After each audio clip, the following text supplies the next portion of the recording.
prayer leader. Hallelujah! Kayo po ba'y masaya sa gabing ito na makakatulog naman kayo na maaga? Hallelujah! So tayo pong lahat ay nandito excited sa pagkilos ng Panginoon. Amen? Excited po ba kayo na makita ako? Baka sabihin nyo, ito na naman yung pastor na nag-overtime. Anyways, tayo po ay pinagpala ng Panginoon. Amen? Dahil hindi po kayo babalik sa church kung hindi po kayo pinagpala ng Panginoon. Kung ang Panginoon po ay hindi nakakilos sa buhay nyo, o hindi kumikilos sa buhay nyo, I believe wala po kayo ngayon dito. Pero nandito po kayo dahil alam nyo po, naranasan nyo ang pagkilos ng Panginoon sa buhay po nating lahat. Amen. Pinagpapala po tayo ng Panginoon mag-isa gabing ito.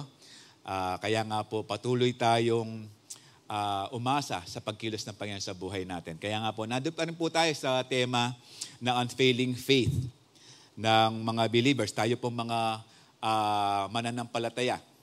Tayo po ay inaasahan ng ating pananampalataya hindi mag-fail. Although may mga alituntunin po na tinuturo ang Panginoon sa atin magmula po nung nagsimula po to sometime in June.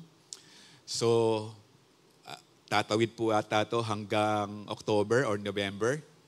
By the way, pakibanggit nga po sa katabi nyo na Merry Christmas. Pero bago Christmas, anniversary muna natin. Okay? Malapit na rin po anniversary natin this coming November. Hallelujah. So, ang pag-usapan po natin, the unfailing faith of John the Baptist. Hallelujah. Tayo po muna yung manalangin. Panginoon, kami po ay nagpapasalamat una sa linggo, Lord, na pinagkaloob mo sa amin. Linggo na pinagpala mo na kami kanina pa. Linggo, Diyos, na alam namin, this is your day. Pero nandito po kami na umaasa, nakikilos ka sa buhay namin, O Diyos. Kaya Lord, as we pray, continue to guide us. Give us wisdom, Lord, upang ang lahat ng aming pag-uusapan na hindi lamang po marinig, kundi po maipamuhay ito, magawa, makasunod po sa inyo. Salamat, O Diyos. Ito pong aming dalangin sa pangalan ni Jesus. Amen. Praise God, nandito po na tayo sa loob ng church. Bago po umulan. Hallelujah. So dito po ay punong-puno at umuulan ng pagpapala sa loob ng ating church. Amen? So si John the Baptist po, very short-lived lang po ang kwento niya. Nagsimula po ito nung i-conceive pa lang si Jesus. At although hindi po ganon karami ang information patungkol kay John the Baptist, but I believe kahit po konti lang po yung information na nabanggit sa kanya, sa salita ng ating Panginoon, I believe importante ang kanyang naging role at importante rin po ang kanyang buhay maging sa atin. Tuturuan po tayo ng magagandang prinsipyo ng Kristiyanong pamumuhay sa buhay po ni John the Baptist. Okay? Hindi po siya Baptist, no? Okay? Siya po kaya nga po tawag sa kanya Baptist because siya po ay nagbabautismo. Okay? So, nasa Luke 1:13-17 said, "But the angel said to him, 'Do not be afraid, Zechariah. Your prayer has been answered.'" Ito pong si Zechariah, ito po yung tatay ni John the Baptist. Asawa niya po si Elizabeth. Si Elizabeth po, pinsan ni Mary. So, actually po, sina Zechariah and Elizabeth, medyo may edad na po sila, pero wala pa silang anak. At si Zechariah po ay isa po sa mga pare na naglilingkod sa temple. Ang task po niya, for that certain period of time, ang magbe-burn po siya ng incense sa temple. Mahalaga po ito dahil ang pagbe-burn ng incense sa temple, ito po ay pagre-remind na ang mga panalangin ng mga tao na nasa labas ng temple ay kinalulugdan ng Panginoon. Dahil kapag yung insenso tumaas, pinapahayag at sinasabi ng Panginoon ang kanilang panalangin ay umakyat sa langit. Kaya nga po, napaka-importante po ng role ni Zechariah sa oras na to. At imagine, siya po yung nagbe-burn ng incense, tapos meron din po siyang panalangin na hindi masagot-sagot, hindi nasasagot ng Panginoon. But this time, an angel appeared sa kanya, sinasabi niya, "Your prayer has been heard." Hallelujah. Hindi lang po sa mga tao sa labas, maging sa kanya nangyari yon. Your prayer has been heard. Ito po yung panalangin niya. Your wife, Elizabeth, will bear you a son. And you are to call him John. Hallelujah. Okay, kaya nga, ito ay pagpapahayag na ang Diyos ay patuloy na tumutugon sa ating panalangin. Pero ito pong ang sinasabi ng angel, He will be a joy and delight to you. Di po ba ang mga anak natin, nung tayo po nabigyan ng anak, it's a joy and it's a delight. Talagang tuwang-tuwa po tayo na makakita po natin ang ating anak. Dahil nung isilang ka sa mundong ito, laking gulat ng nanay mo. Okay? And many will rejoice because of his birth. No, marami ang magsasaya dahil naisilang siya. Okay, for what reason? For he will be great in the sight of the Lord. He is never to take wine or other fermented drink. Ibig sabihin, itong John the Baptist ay nasa right. Hindi po siya nasa left. Nasa right, ibig sabihin po, meron po siyang mission from the Lord. Okay? Ibig sabihin, nabuhay po siya at meron po siyang task. Okay? Hindi po siya nasa left, nasa right. Okay? Okay. Para po si Samson lang yan. Si Samson po nasa right din. Maging si Samuel. Si Samson po, kaya nga po hindi nagpagupit dahil nasa right po siya. Hindi rin po siya dapat umiinom ng alak dahil po yun ay bawal sa mga nasa right. Okay? So, possibly si John mahaba din ng buhok. And he will be filled with the Holy Spirit even before he is born. Alam niyo, dinidesign niyo po ba yung baptism of the Holy Spirit? O sana po, mamaya, didiscuss po natin. Sana po, decide po natin ito. But this is how blessed John the Baptist is. Nasa sinapupunan pa lang siya, pero sabi ng salita ng Diyos, he will be filled with the Holy Spirit even before he is born. Okay? And in 16 said, paano po siya naging great delight or great sight in the Lord? 1, in verse 16 said, He will bring back many of the people of Israel to the Lord their God. No, isa po sa mga task niya, ibabalik niya yung mga tao sa Diyos na kanilang pinaglilingkuran. In verse 17, pangalawa, He will go on before the Lord. Ibig sabihin, magiging forerunner po siya. In the spirit and in the power of Elijah, to turn the hearts of the parents to their children and the disobedient to the wisdom and righteous and of the righteous. And pangatlo, to make ready a people prepared for the Lord. Okay, kaya nga po, it's a great sight in the Lord kasi po, He will bring back many people to God. He will go on before the Lord. Siya po yung maghahanda sa mga tao para po pagdating ng Panginoon, handa po yung mga tao. And He will be a forerunner sa ating Panginoon. By the way, ang ating Panginoon po ay nagpapatuloy na maging sa atin, nagmi-minister. Huwag po kayong mag-alala, no? Huwag po kayong mag-worry. Parang sinasabi lang, parang kay John the Baptist lang yung mga bagay na yan. No, may pangako din po ang ating Panginoon sa atin. Okay? So ipinahayag ito ni Gabriel, the angel of the Lord. One of the angels of the Lord. At ang problema, nung nangusap yung anghel sa loob ng temple kay Zechariah at sinabi niya mga bagay na to, medyo nag-doubt si Zechariah. Sabi niya, paano mangyayari to? Matanda na kami. Okay? Si Zechariah priest, kabisado nila yung Genesis, Exodus, Leviticus, Numbers, and Deuteronomy. And it was in Genesis nakasulat po ang nangyari kina Abraham and Sarah.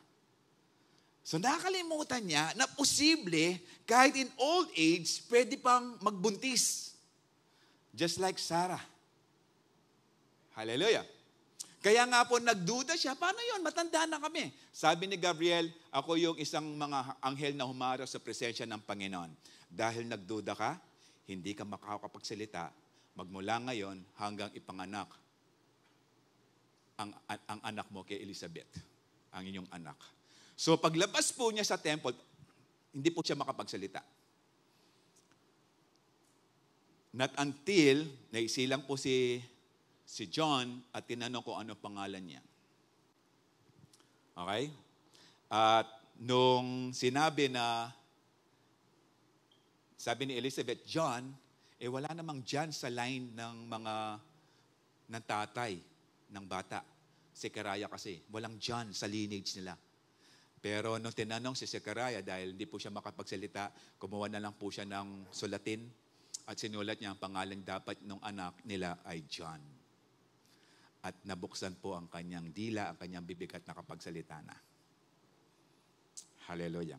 So ganun po yung paano po ipinagbuntis, isinilang si John the Baptist. Pero ito po, pag-uusapan po natin si John the Baptist dahil ito po ay hindi lamang po pinangako kay Zechariah na magiging forerunner ng ating Panginoon. Ito po ay pinrapisay na ni Isaiah.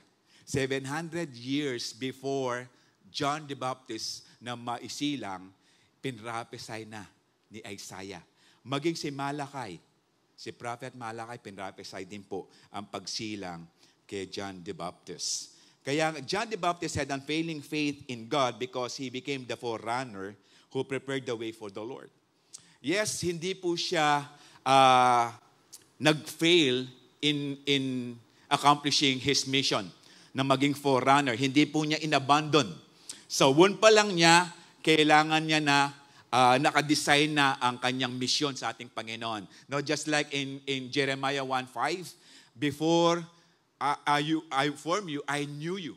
Before na ikaw ay ma-form pa sa womb ng nanay mo, sabi ng Panginoon kay Jeremiah, kilala na kita. So maging kay John the Baptist, nasa sinapupunan pa lang ng nanay niya si Elizabeth, hinanda na siya ng Panginoon. Kaya ang tawag po kay John the Baptist, forerunner. Sino po yung nakakarinig ng word na forerunner dito sa church? Okay, ito po yung tagapaghanda. Okay, kung ikaw ay kasama sa CU, check merong ang forerunner. At sana tayo mga CU member, hindi lang po tayo manatiling CU member, mag-decide din po tayo maging forerunner. Amen. Hallelujah. So yung forerunner, ibig sabihin po niya na person or thing that precedes, no, yung nauna o mauna, the coming or development of someone or something else. Siya yung mauna. Okay? A sign or warning of something to come. One that announces or indicates the later arrival of another. Ito po yung nauna. Ibig sabihin, advance party. Hinahanda yung bagay para dun sa mas higit na mas powerful, na mas importante na tao. Okay? So, ang synonyms po niyan, angel, foregoer, harbinger, herald, outrider, precursor, or usher. Kaya yung mga usher po natin, mga forerunner din po yan. Tagalog po niyan, hudyat. Tagapagbalita, palatandaan, tanda, tagapanguna. Okay, so alam niyo na po yung word of forerunner. Ito pong John the Baptist, sabi ko nga kanina, pinrapisay na yan ni Isaiah. Nasa sulat po yan sa Isaiah 43 verse 3. A voice of one calling in the wilderness, prepare the way of the Lord, make straight in the desert a highway for our God. Okay, pinrapisay po yan ni Isaiah. 700 years bago isilang si John the Baptist. Okay? So, ang prophecy ay nasa wilderness itong taong ito. Tingnan po natin sa Matthew 3 verse 1 to 6. In those days, ito na po yung fulfillment ng Isaiah 40 verse 3. In those days, meaning dumating na yung takdang panahon, John the Baptist came preaching in the wilderness. Saan po? In the wilderness of Judea and saying, repent for the kingdom of heaven has come near. Ito po yung mensahe ni John the Baptist. Isa lang yung mensahe niya, repent for the kingdom of heaven has come near. Ito po yung sinasabi lang niya. Paulit-ulit. Hallelujah. Pero saan po yung lugar niya? Wilderness. Ibig sabihin, kung pupunta ka sa kanya, sasadyain mo to. Okay? So in verse 3, this is he who was spoken through the prophet Isaiah. Ito nga po yung Isaiah 40 verse 3. A voice of one calling in the wilderness, prepare the way of the Lord, make straight path for Him. So ito yung ito yung panawagan, ito yung misyon. Ito yung kung bakit isinilang sa mundo si John the Baptist. Kung bakit nandito siya, nabuhay siya dito sa mundo, para ihanda yung daanan ng ating Panginoon.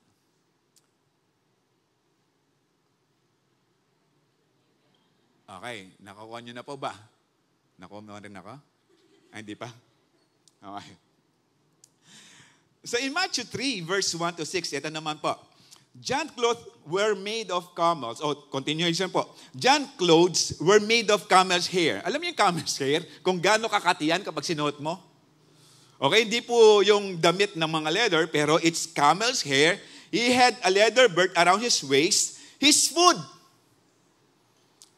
mahilig sa exotic. Okay? His food was locust. Ito yung pagkain ng mga loko-loko. Ay, locust. Ano yung Tagalog na locust? Balang, no? Okay. Tama? Okay. Okay. Saan ako? And wild honey. Okay? Pinaghalo.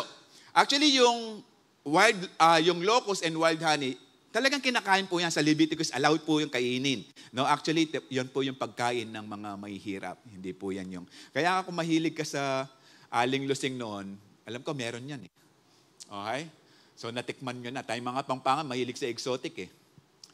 Mga kamaru, mga salagubang, yung pag medyo may pera, salaginto. Okay. People went out to him from Jerusalem and all Judea and the whole region of Jordan. Okay, nagpupuntahan itong mga taong ito from Jerusalem. Take note, sino yung mga taong taga-Jerusalem? Ito yung mga Hudyo. Ito yung mga hindi nagipag-intermarriage sa ibang mga lahi. Okay? Tapos ang sinasabi niya, confessing their sins, they were baptized by him in the Jordan River. Ibig sabihin, bago ka niya i-baptize, magko-confess ka muna siya. Pag sinabing confession, dinideclare mo to. Hindi yan by whispering. Talagang sinasabi mo sa kanya kung ano yung kasalanan mo. Kung halimbawa, kasalanan mo, madalang po ako mag-see you. Yan, malakas. Nag-church lang po ako every birthday ko. Pag tumama pa sa linggo. Nagpipray po ako 3 times a day. Almusal, tanghalian, hapunan. Okay, ikaw confess mo yan. No? Meron po akong pangalawa. Ano yung pangalawa? Ewan ko. Addict po ako. Yan, kino-confess mo yan. Okay? And you have to repent. No? Kaya nga, He will make people ready to the coming of the Lord. Kaya nga, they need to confess, they need to repent. Ito po yung pinipreach niya, the baptism of repentance. In Luke 3, kinonfirm din po ni Luke ito. In verse 2, during high priesthood of Annas and Caiaphas, actually, these two names ng mga high priest, common po sila, sikat po sila during the time of Christ. Okay, si Anna po, ito po yung last high priest, ang pumalit po si Caiaphas po, father-in-law niya, si Annas. Okay? So the word of God came to John, son of Zechariah, in the wilderness. So kinonfirm, nasa wilderness po si John the Baptist. Ito po, propeta ito, pero hindi naglagi sa city. Nasa ilang po ito, outside the city. He went into all the country around the Jordan, preaching the baptism of repentance for the forgiveness of sin. Okay? Ito po yung kailangan kapag tanggapin natin ng Panginoon. We need to repent.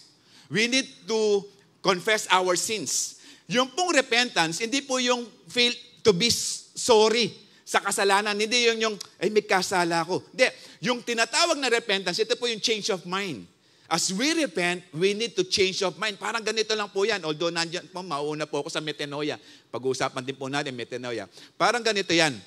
You are actually, ito po kanyang baliktad, ganito. You are actually going this way, tapos nag-change mind ka, this time you will be facing God. This is repentance. Okay? So, ang buhay mo ngayon, focus na sa ating Panginoon. Yun yung repentance. Kasi the more na lumalayo ka sa ating Panginoon, kapag ikay nag-confess lang, hindi nag-repent, kapag hindi mo ginawa yung para sa ating Panginoon, you are actually rebelling again sa ating Panginoon. Okay, nakakaunawa po tayo dito? Okay. In verse 4, as it is written in the book of the words of Isaiah, the prophet, a voice of one calling in the wilderness, prepare the way of the Lord, make straight path for Him. Every valley, shall be filled. Yung mga bangin, malalagyan ng lupa. Ibig sabihin, wala nang bangin. Kaya nga, making straight path. Every mountain and hill will be made low. Sino po yung gustong-gustong umakyat ng bundok? Na pag akyat mo sa bundok, ano sabi ko? Pag akyat mo sa bundok, pag nandun ka na, problema mo na, paano bumaba? Hallelujah. Sana may elevator pababa kasi problema na paano bumaba. Okay. Yung crook roads, ito yung mga liku-likong daan, shall become straight and rough ways smooth. Yung bako-bakong daan, liku-likong daan, tutuwid yan, magiging smooth yan. Yun ang ginagawa at gagawin ni John the Baptist kung paano siya tinawag ng ating Panginoon. Ito pa in verse 6, all people will see God's salvation. All people. Hindi lang yan para sa mga Hudyo. Okay? All people.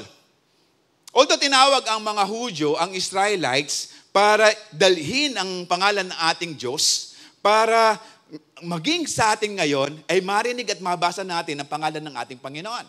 Mabasa rin natin mga sinabi ng Panginoon. Kailangan mamili ang Diyos ng bayan. Nagmula ito kay Abraham.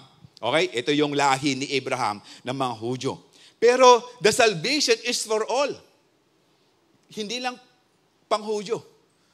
It's for all. Kaya sabi, and all people. Pag sinabing all people, exempted tayo, di ba?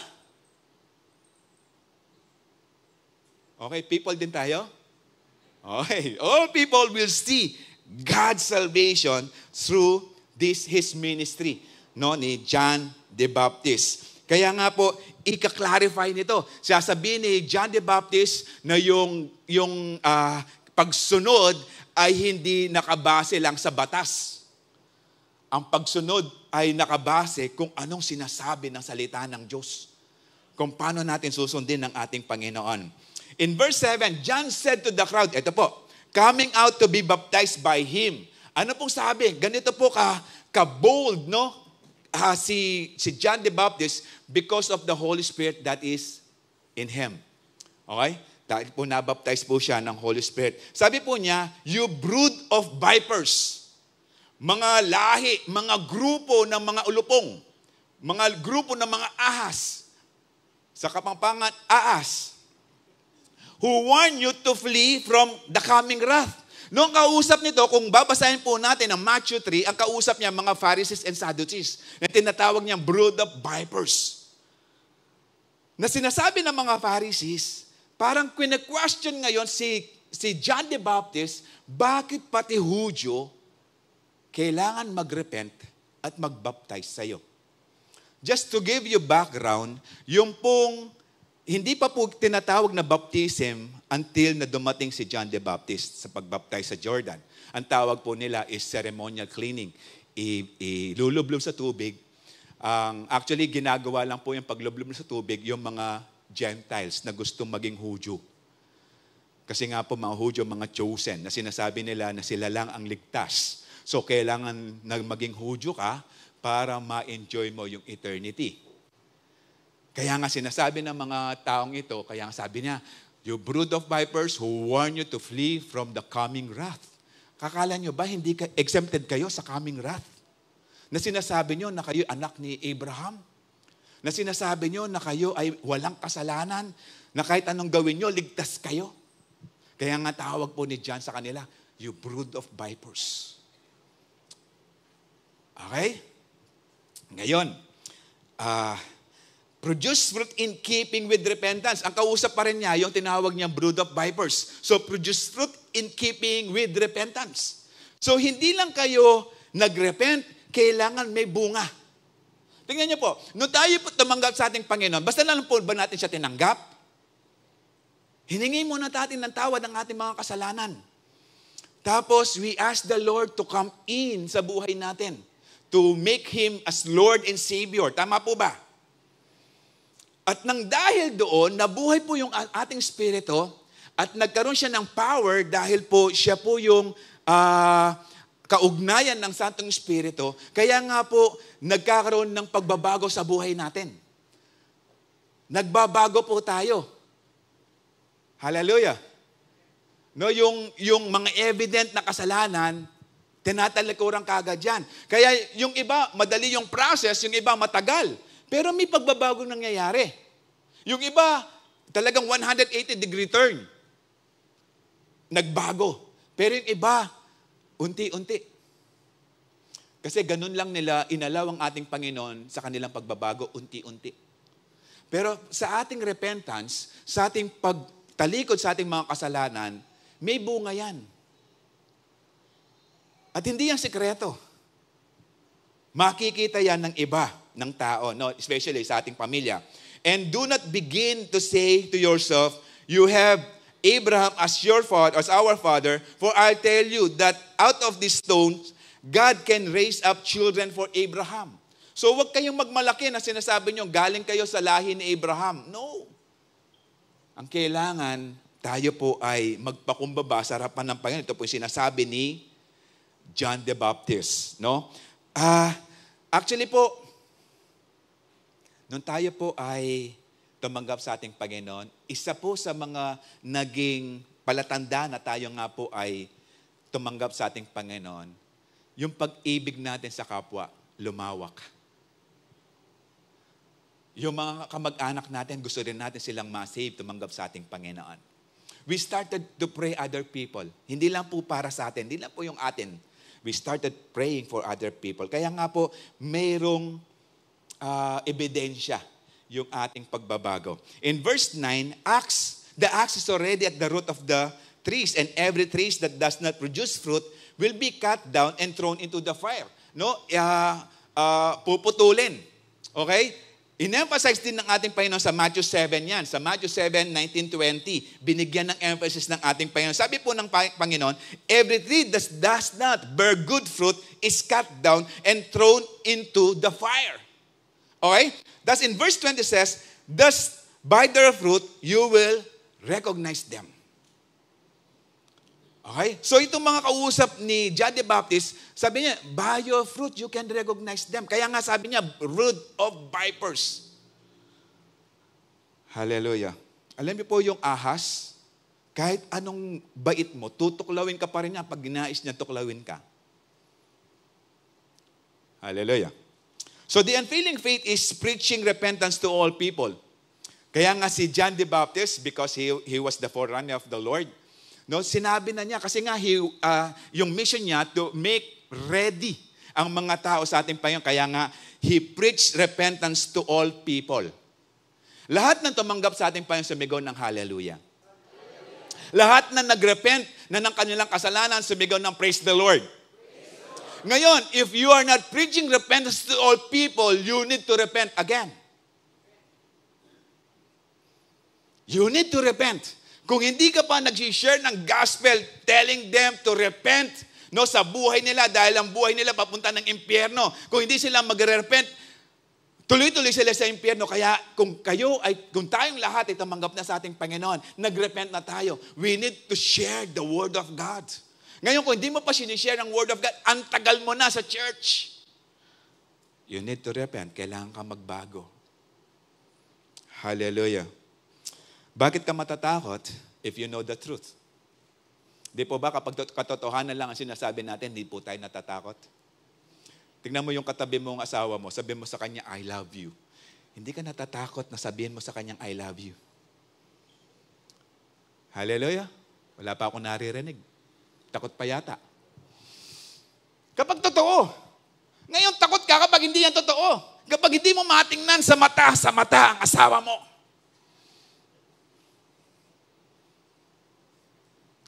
Hallelujah. Are you with me? Okay. Kaya nga po, ang tawag po dyan, yung repentance is metanoia, no? Sa Greek word nito.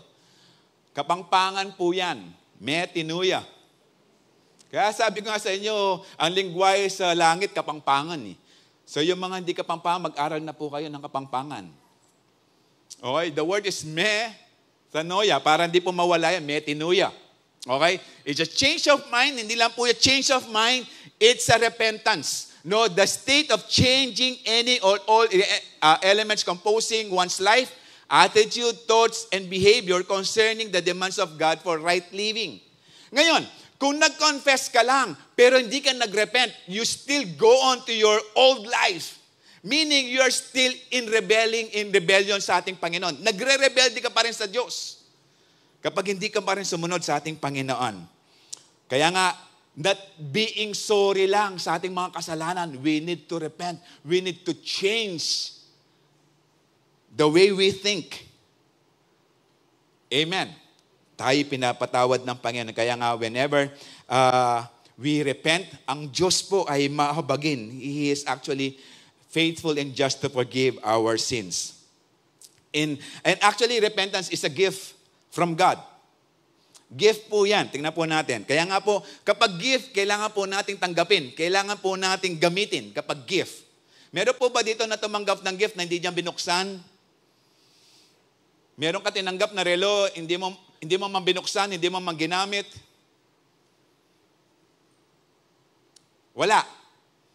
So kapag gift yan, ginagamit. No? Tinatanggap, binubuksan, tinitingnan, ginagamit. In Acts 11:18, ito po yung kabanata na after ni Peter, makakita po sa kanyang vision, makakita po siya ng isang puting cloth, no? Tapos nagpakita ang Panginoon sa kanyang vision ng mga hayop na hindi kinakain ng mga Hudyo, katulad ng baboy, no? Tapos sabi ng Panginoon, kill and eat. Sabi ni Peter, never Lord. Hindi ako kakain ng mga yan. Sabi ng Panginoon, lahat ng dineclare kong malinis, malinis na. At yung time na yon, dumating po yung mga pinapunta ni Cornelius para imbitahin si Peter sa lugar, sa bahay, sa tahanan ni Cornelius.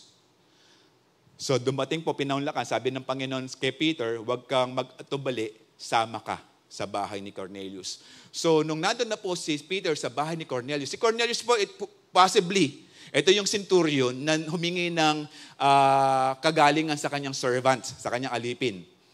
Nasabi ni Cornelius, sinabi yung servant niya na pagalingin, pero nung papunta ng Panginoon, nag-send ulit siya ng servant, sabi niya, hindi siya worthy na pumasok sa tahanan ni Cornelius. Just speak the word, gagaling ang kanyang alipin. Kaya nga sabi ng Panginoon, what a great faith. At nung oras na yon, di man lang hinawakan ng Panginoon, sinambit lang ng Panginoon, gumaling ang kanyang alipin, ang kanyang servant. Kaya nga, ito posible siya yon, no? Hindi kasi sinabi, pero possibly siya si Cornelius, yung centurion na yon. Dahil si Cornelius ay centurion din, Roman centurion.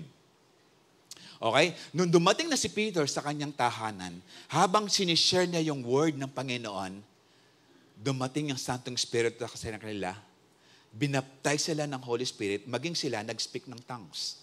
Mga Gentiles ito.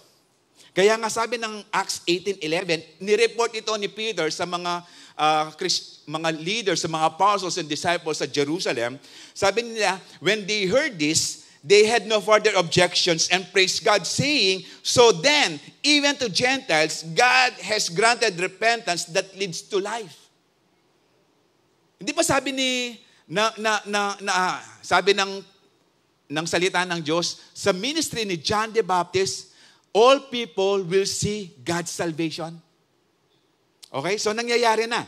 In 2 Corinthians 7:10 said, godly sorrow brings repentance that leads to salvation and leaves no regret, but worldly sorrows brings death. Yung pong example dito, exact example, no? Yung pong godly sorrow brings repentance, ito po yung nag-deny si Peter 3 times sa ating Panginoon. Meron siyang godly sorrows dahil after na siya nag-deny sa ating Panginoon, Naaalala niya, sinabi ng Panginoon sa kanya, i-deny mo ako, Peter, na sinasabi mong over my dead body? Pero i-deny mo ako 3 times. At maaalala mo yan, na-deny mo na ako ng 3 times dahil maririnig mo yung tila ko ng manok. Nangyari nga, nagkaroon ng godly sorrows, pero hindi po siya nanatiling away from Jesus. Dahil nung nagkaroon na siya ng pagkakataon, lumapit ulit siya sa ating Panginoon. Naging apostle ng Panginoon. Pero yung exact example naman ng worldly sorrows, si Judas. Si Judas nagkaroon din ng sorrow, pero hindi bumalik sa ating Panginoon, nagpakamatay. Kaya nga, worldly sorrow brings death. Hallelujah. Sabi ng 2 Peter 3:9, God is not slow in keeping His promise. Kaya nga, it's a gift. No, yung repentance is a gift of God. As some understand slowness, instead He is patient with you, not wanting anyone to perish, but everyone to come to repentance. Hallelujah. Hindi lamang po ito pag-confess. Repentance is actually turning 100-degree turn from your sin. Hallelujah. Kaya naghihintay ang Panginoon. Kaya nga it's a gift. Inihintay niya na gamitin natin. Kaya nga we need to spread the good news ng ating Panginoon nagpapatawad. Ng ating Panginoon ay pinapatawad tayo sa ating mga kasalanan. Amen? Okay. All believers are called to be forerunners. Can I hear amen? We prepare people, including ourselves, for the coming of the Lord. Nire-ready rin po natin. Tayo pong tamangga sa ating Panginoon, kailangan din po tayong maghanda para sa yung ibang tao makatanggap din sa ating Panginoon. Okay, Matthew 28:19-20. Therefore, go and make disciples. Okay, you cannot make disciples if you are not disciples, right? Left. Okay? Therefore, go and make disciples of all nations. Ito gagawin mo. Baptizing them in the name of the Father and of the Son and of the Holy Spirit and teaching them to obey. Kaya nga, forerunner ka. Teaching them to obey everything I have commanded you. And surely I am with you always to the very end of this age. Ito, tingnan niyo po. May tao po na nag-share ng salita ng Diyos sa inyo. To make you disciples. Tinuruan kanya kung paano sumunod sa ating Panginoon. Okay? Hindi po nahinto yan. Sabi ng Panginoon, nung tinanggap mo ang ating Panginoon, tinanggap mo rin itong go and make disciples. So it's an ongoing process. Hindi lang ikaw ang maliligtas kasi nga itong mandate na to sa lahat ng mga disciples ng ating Panginoon. At kung ikaw ay disciple na ng Panginoon, shout hallelujah. Parang nahihiya kasi ayaw nilang teaching them to obey. Hallelujah. So lahat po na tumanggal sa ating Panginoon, mga disciples ng Panginoon, meron po tayong mandate to teach them to obey everything I had commanded you. Pero may pangako ang Panginoon, hindi lang po nahihinto doon. Ang pangako ng Panginoon, and surely I am with you always to the very end of this age, of the age. Okay? Ayaw niyo ba yung presensya ng Panginoon? Ayaw ba makapiling, maranasan ang presensya ng Panginoon?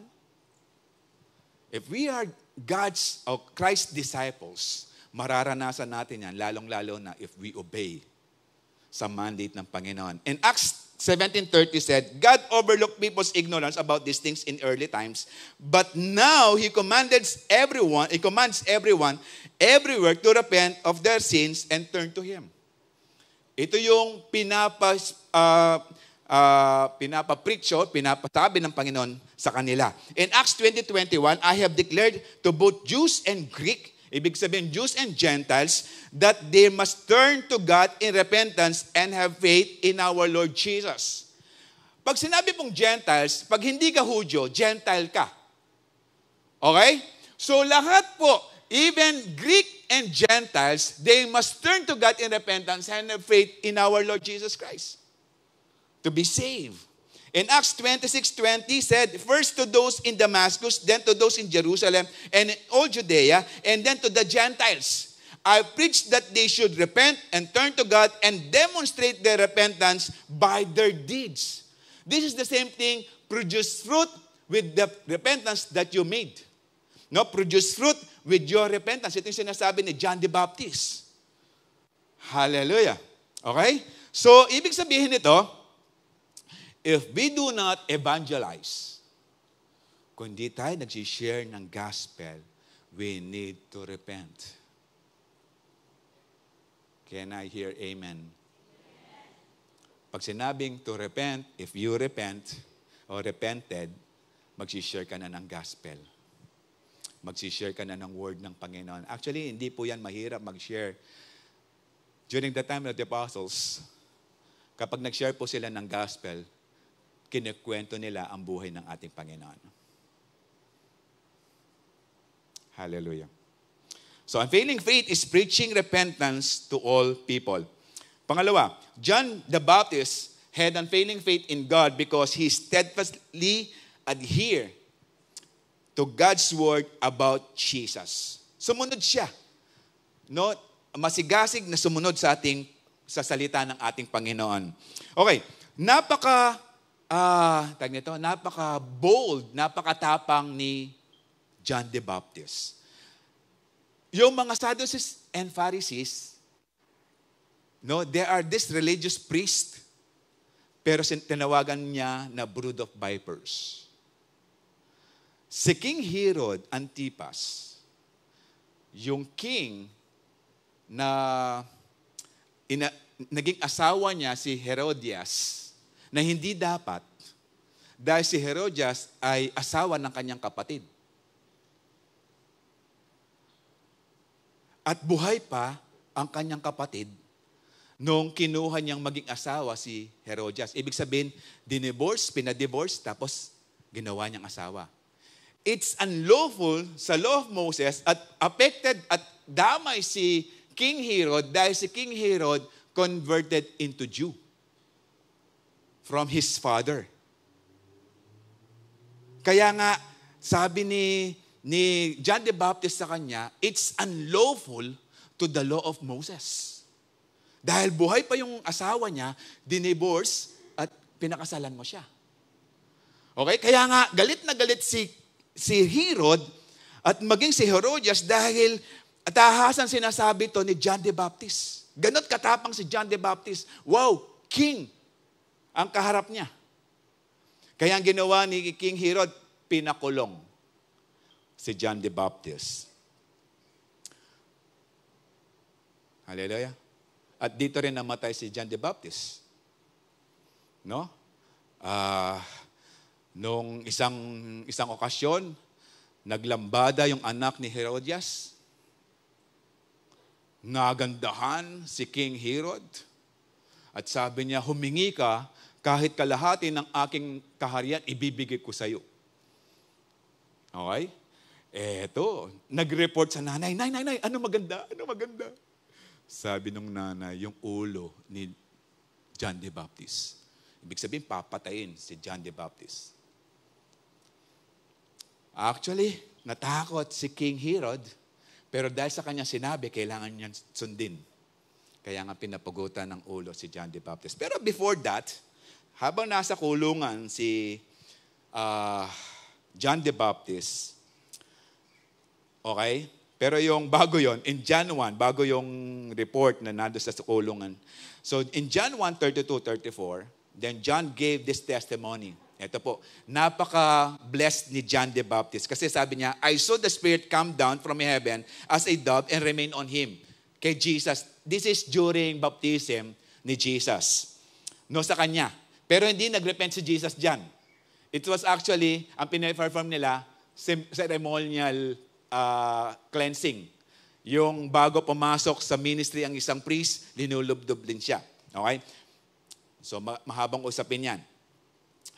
And I myself, sabi niya, did not know him. Hindi talaga niya kilala kasi nung si John the Baptist nakatira sa Jerusalem, si Jesus nakatira sa Nazareth.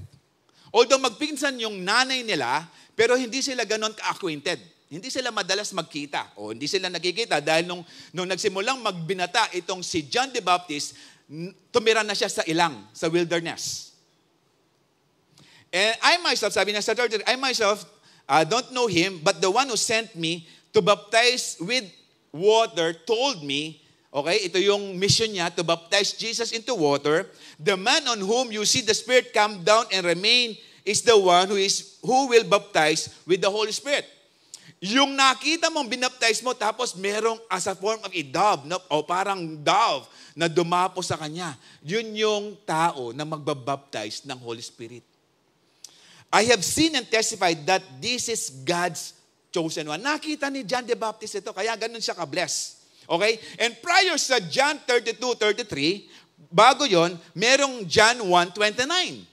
Nakita din niya, nung nakita ni John the Baptist si Jesus, sabi ni John the Baptist, "Look, the Lamb of God who will take away the sin of the world."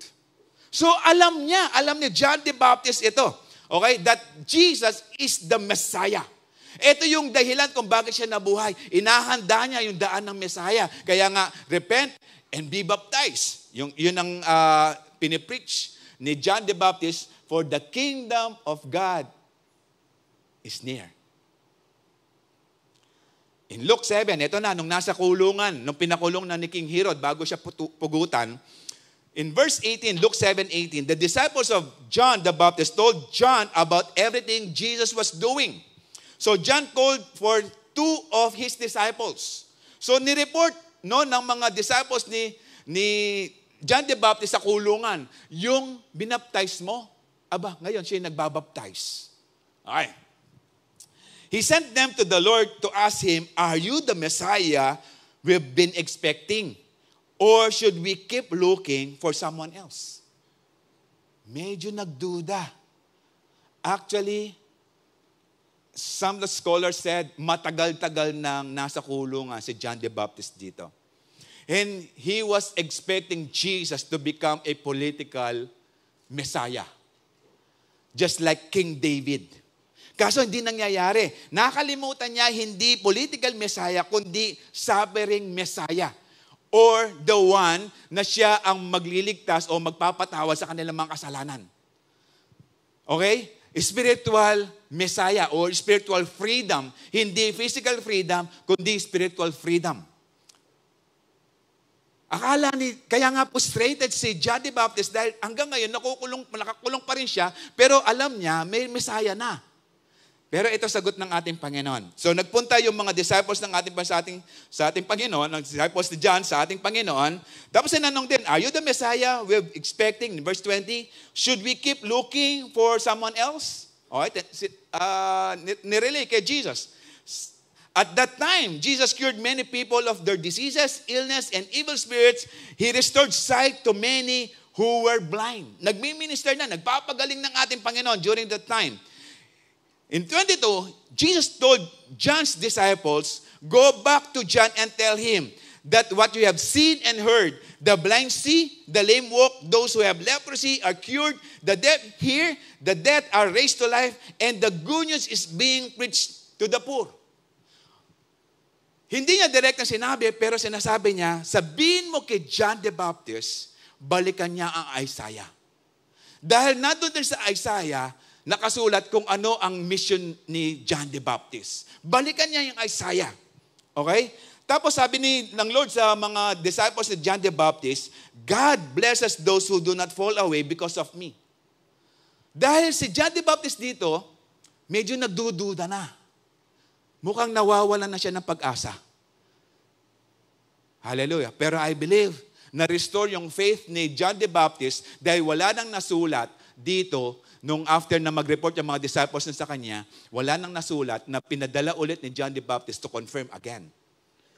I believe, bago siya pugutan ng ulo ni King Herod, na-restore ang kanyang faith. Dahil binalikan niya yung Isaiah. Hallelujah. Ano yung mga nakasulat kay Isaiah? In Isaiah 61:1, "The Spirit of Sovereign Lord is on me, because the Lord has anointed me to proclaim the good news to the poor. He has sent me to bind up the brokenhearted, to proclaim freedom for the captives and release from darkness for the prisoners." Okay? Pero anong ginawa ng ating Panginoon? Hindi ito political Messiah, okay? It's spiritual. Ibig sabihin, the one na magse-set free para tayo po'y makalapit sa ating Panginoon.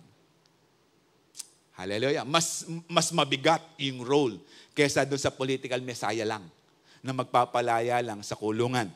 In Isaiah 35:3-6, "It strengthens the feeble hand, Steady the knees that gives way. Say to those with fearful heart, be strong, do not fear. Your God will come. He will come with vengeance, with divine retribution. He will come to save you. Then will the eyes of the blind be opened and the ears of the deaf unstopped. Then will the lame leap up like deer. The mute tongue shout rejoice.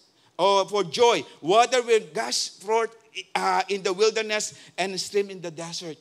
Sinasabi ng ating Panginoon, eto na sa Isaiah, nangyayari na. Kaya nga, go back sa Isaiah. In Luke 4, said, when he went to Nazareth, ito yung i-confirm na ni Jesus naman, yung word kay Isaiah. He went to Nazareth where he had been brought up, and on the Sabbath day, he went into synagogue as was his custom. He stood up to read. No, regular niya ginagawa to sa mga synagogues. In 17, and the scroll of the prophet Isaiah was handed to him. Unrolling it, he found the place where it is written, the Spirit of the Lord is on me, because He has anointed me to proclaim the good news to the poor. He has set me to proclaim the freedom for the prisoners and recover of sight for the blind, to set the oppressed free. In 19, to proclaim the year of the Lord's favor. In 20, then he rolled up the scroll, gave back to the attendant, and sat down. And the eyes of everyone in the synagogue was fastened on him. Kasi nga, nangyayari na, nangangaral na, yung mga may sakit, gumagaling, yung mga bulag, nakakatakbo. O kasi nakakakita na eh. Okay? And then, sinabi sa 21, he began by saying to them, today this scripture is fulfilled in your hearing. Today, nangyari na. Nandito na. The waiting is over. Yung sinasabi ni Isaiah 700 years ago, eto na, ang fulfillment. Nung sinabi ng Panginoon, nung dineclare niya, today this scripture is fulfilled in your hearing. Hallelujah. There are times when we have doubts about what God has been doing in our lives. Jesus told John through his disciples, go back to the Word. If you are in doubt, go back to the Word. If you are in need, go back to the Word. If you are hopeless, na very stream yung hope na nakikita mo, go back to the Word. If you need healing, go back to the Word. Hallelujah. If you feel alone, abandoned, go back to the Word. Hallelujah. Kung nakikita mong wala kang kakampi, go back to the Word. Kung meron kang problema na sinasabi mong napakalaki ng problema ko, go back to the Word. Hallelujah. Praise the Lord. And John 8 said to the Jews who had believed him, Jesus said, if you hold on or hold to my teaching, you are really my disciple. Okay? So dalawang ingredient ito. If you want to be a disciple of the Lord, first you have to believe and you have to hold on to His teaching. Okay? Then mangyayari, then you will know the truth and the truth will set you free. Mangyayari yan. Dahil hawak mo na yung katotohanan. Naniwala ka na, you hold on to the Word of God, then you will know the truth and the truth will set you free. I believe, yes, na-restore yung faith, na-strengthen yung faith ni John the Baptist. Nung sinabi sa kanya, go back to the Word. Go back to the book of Isaiah. Unfailing faith is holding on to God's Word even when you don't understand what is going on. Maging si John the Baptist, he doesn't know what is going on. But when he go back to the Word, I believe, na-restore po siya. Hallelujah. In Luke 18:5, the seed that fell on the ground, a good soil, represent honest, good-hearted people. Paano sila naging good-hearted? Who hear God's Word, cling to it, and patiently produce a huge harvest. Kaya nga sabi ni John the Baptist sa Luke 3:8 kanina, produce fruit in keeping with repentance. Hallelujah. Amen? Kaya nga salita ng Diyos. Iko-confirm ang salita ng Diyos. Kaya huwag mo sabihin na matagal ka na sa church. Kapag sinasabi mo yan, pero walang resulta, walang harvest, pampalaki lang ng ulo.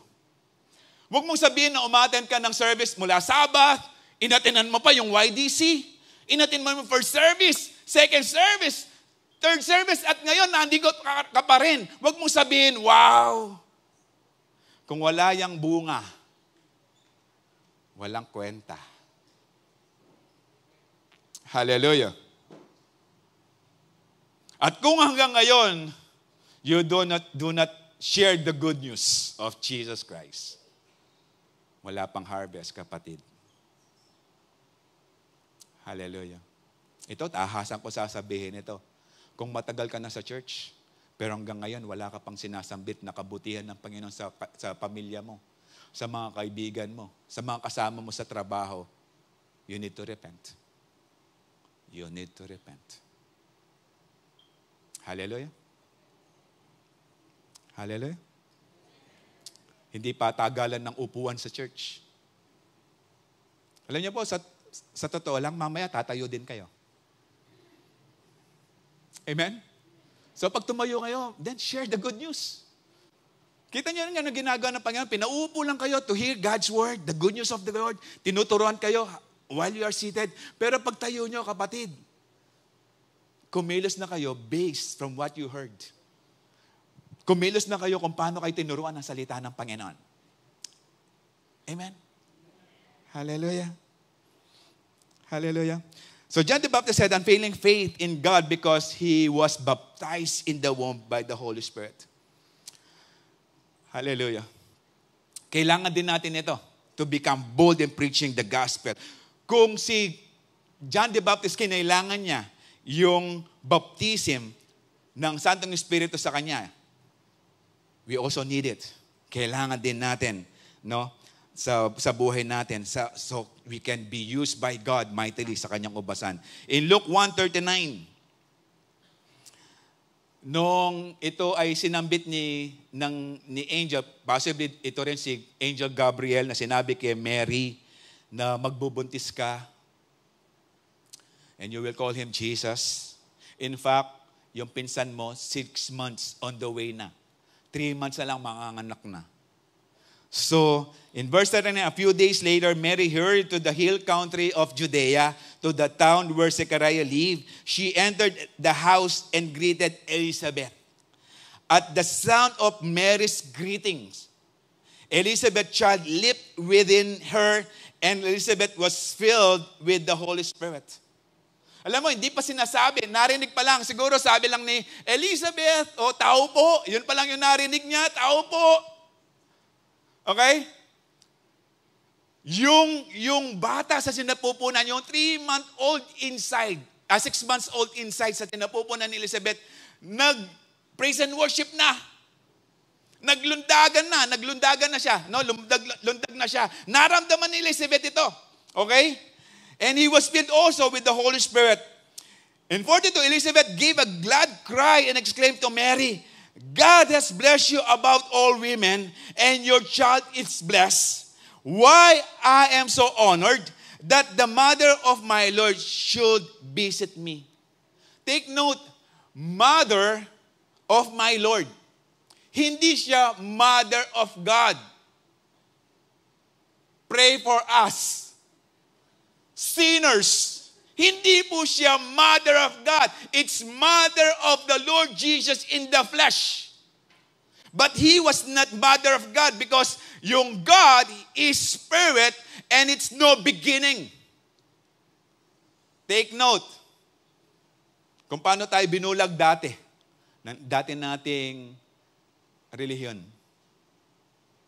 The Word of God said, mother of the Lord. Clear po ba ako dito? Hallelujah.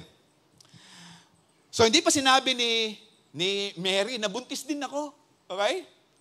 When I heard your greetings, the baby in my womb jumped for joy. You are blessed. Okay. Bakit? Paano siya blessed? Bakit siya sinawag na you are blessed? God has blessed you above all men, all women. Okay? Paano siya na-bless? Because in verse 45 said, because you believe that the Lord would do whatever or what He said.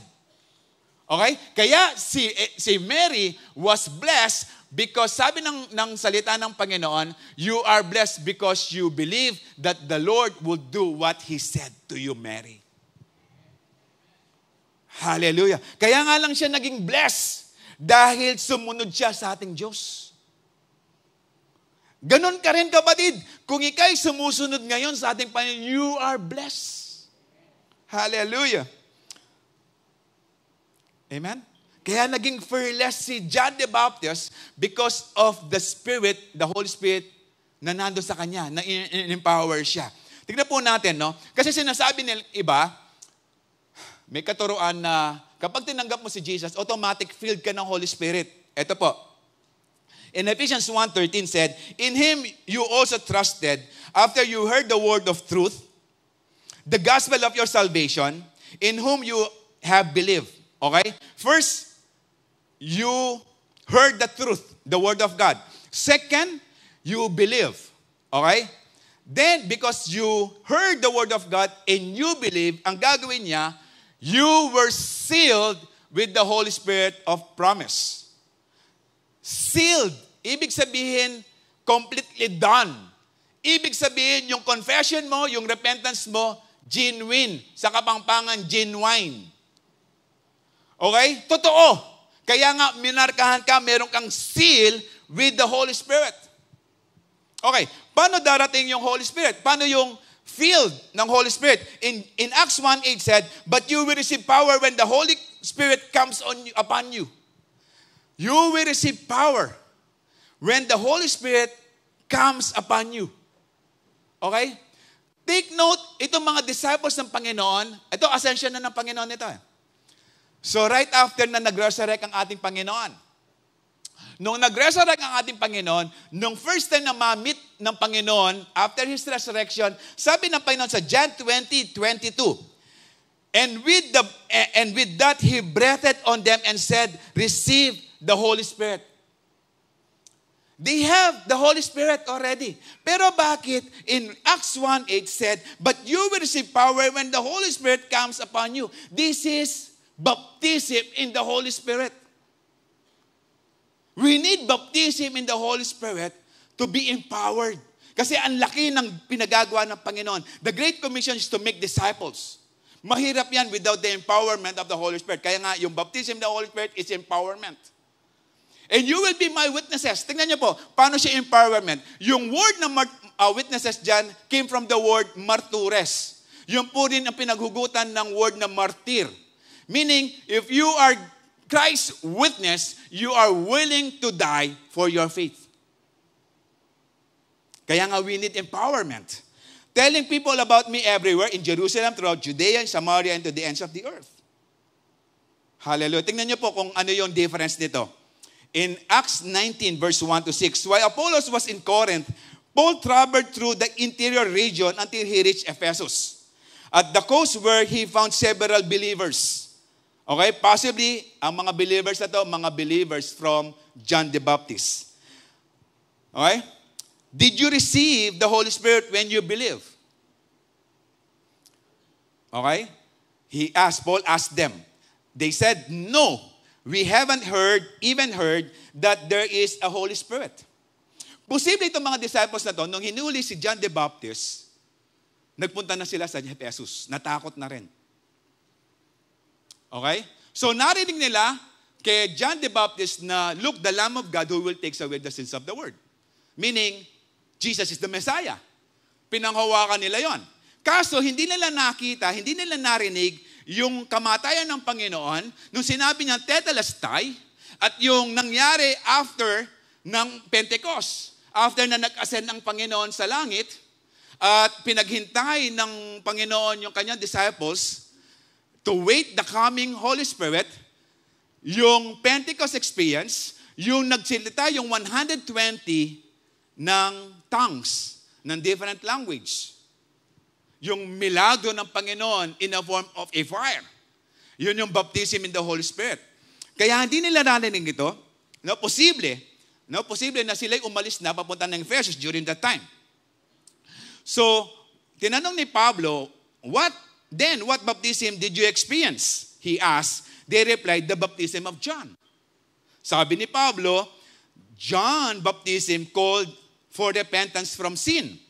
But John himself told the people to believe in the one who will come later, meaning Jesus. As soon they heard this, they were baptized in the name of the Lord Jesus Christ. So, kwinento ni Pablo patungkol sa ating Panginoon. So, nagpabaptize sila in water. Meaning, yung baptism in the water, ito yung pagsunod na nila sa ating Panginoon. Okay, na sila'y follower ng ating Panginoon, the disciples ng ating Panginoon. Then in verse 6, when Paul laid his hands on them, the Holy Spirit came on them. And they spoke in other tongues and prophesied. Meaning, nung tinanggap nilang ating Panginoon, na water baptized pa sila, wala pa yung baptism ng Holy Spirit. Wala pa yung filled. Hindi pa sila filled ng Holy Spirit. Pero nung sila ay tumanggap ng baptism, nagkaroon ng, na-filled sila ng Holy Spirit, ang tanda nito, speaking in tongues. Hallelujah. Kasi meron silang task. Lahat ng nabaptize ng Holy Spirit may task. And you will have a different point of view o outlook sa ministry kapag ikay nakaranas ng baptism in the Holy Spirit or na-filled ka ng Holy Spirit. Hallelujah. Because they need empowerment. In Acts 4:31, this is actually after sina Paul and Peter and John pinagbawal na i-preach ang salita ng Panginoon. Ito, after they prayed, the place they were meeting was shaken. Chapter 4 na po yan, nangyari na po yung baptism in the Holy Spirit. Okay? Nangyari na po yung they prophesied, they speak in tongues. The place they were meeting was shaken, and they were all filled with the Holy Spirit and spoke the word of God boldly. Yung to be filled in the Holy Spirit, we need to do it. We need to desire it every day. Kasi nga po, as we are being used by God, nakukonsume po yan. We need strength. We need empowerment. Kaya whenever, every day, kaya nga si Jesus, every day, every early in the morning, even late at night, He's actually praying para ma-filled ulit siya ng Holy Spirit, para ma-empower ulit siya the next day to preach the good news. Hallelujah. Your faith will not fail if you are filled with the Holy Spirit. Ulitin ko, your faith will not fail if you are filled with the Holy Spirit. Kaya nga we need to decide every day na ma-filled tayo ng Holy Spirit ng ating Panginoon. Hallelujah. Meaning, if we have this Holy Spirit, na-fill tayo ng Holy Spirit, then ibig sabihin meron tayong empowerment. Empowered tayo to be used for His glory. Hallelujah. The unfailing faith of John the Baptist, he had this unfailing faith in God because he became the forerunner who prepared the way of the Lord. He steadfastly adhered to God's word about Jesus. He was baptized in the womb by the Holy Spirit. In Matthew 11:11, this is so powerful verse. I tell you the truth, Jesus said, among those born of women, there has not risen anyone greater than John the Baptist. Wala pa raw na humigit pa sa buhay ni John the Baptist. Yet, whoever is least in the kingdom of heaven is greater than he. Kung sino raw yung pinakamababa sa kingdom ng heaven ng Panginoon sa langit, he is greater than he. Ibig sabihin, kapag ikay nagpatuloy na pagpakumbaba sa ating Panginoon, just like 1 Peter 5:6 said, humble yourself before under God's mighty hand, and He will lift you up in due time. Ibig sabihin, if we humble ourselves before God, we are greater than John the Baptist. Tingnan niyo po, John the Baptist never performed any miracle. Wala siyang pinagaling. Gano siya ka-blessed? Because he introduced Jesus to the people. Look, the Lamb of God who will take away the sins of the world. Look, the Messiah. He baptized Jesus. He is only the one na naatasan na magbaptize sa ating Panginoon. Hindi ba siya blessed? Okay? Sabi nga ni John the Baptist, hindi man ako karapat-dapat na iantay o kalagan yung sintas ng sandals mo. Sabi niya sa ating Panginoon, but nag-submit ang ating Panginoon sa Kanya, binaptize na ang ating Panginoon. He even saw kung paano siya in-anoint, that He was the anointed, the chosen one, dahil nakita niya yung dove in the form of a dove na dumako sa ating Panginoon. Nakita niya yon, no? Hindi lang yon, nakausap niya ang ating Panginoon. Hallelujah. But paano tayo ka-bless? Dahil si John the Baptist, hindi siya nagkaroon ng time to serve and follow the Lord. He was already in prison at pinugutan ng ulo. Paano tayo blessed and greater than Him? Dahil meron tayong chance to serve and follow Jesus in our life. Paano tayo mas greater sa Kanya? Yes, wala tayo sa kulungan. We are free. We can enjoy the presence of Jesus actually in our life. Masusunod yan, we can seek His voice, we can hear His voice. Mababasa natin ang salita ng ating Panginoon at patuloy na tayo umaasa sa paglago ng ating pananampalataya sa tulong ng ating Panginoon. Hallelujah. Unfailing faith doesn't guarantee us not to fail, but to go back to Jesus once we fail. Yung unfailing faith natin, hindi yan garantiya na hindi tayo mag-fail. Pero itong unfailing faith, kapag nag-fail tayo, balik lang tayo sa ating Panginoon. Go back to Jesus. Go back to His Word. Go back to Him. Submit to Him. It's not too late, kapatid. It's not too late. Meron pa tayong chance to serve, to worship, and to repent our sins. And I believe, kapag sumunod sa ating Panginoon, we will be used by God for His glory, for His ministry, and for the people who is waiting na salita ng Diyos ang marinig nila. Hallelujah. Unfailing faith is to submit to God by obeying His word. Submit to God by obeying His word. Hallelujah. Gusto niyo magkaroon ng unfailing faith? Go back to the word. Submit to the word and obey the word of God. Hallelujah.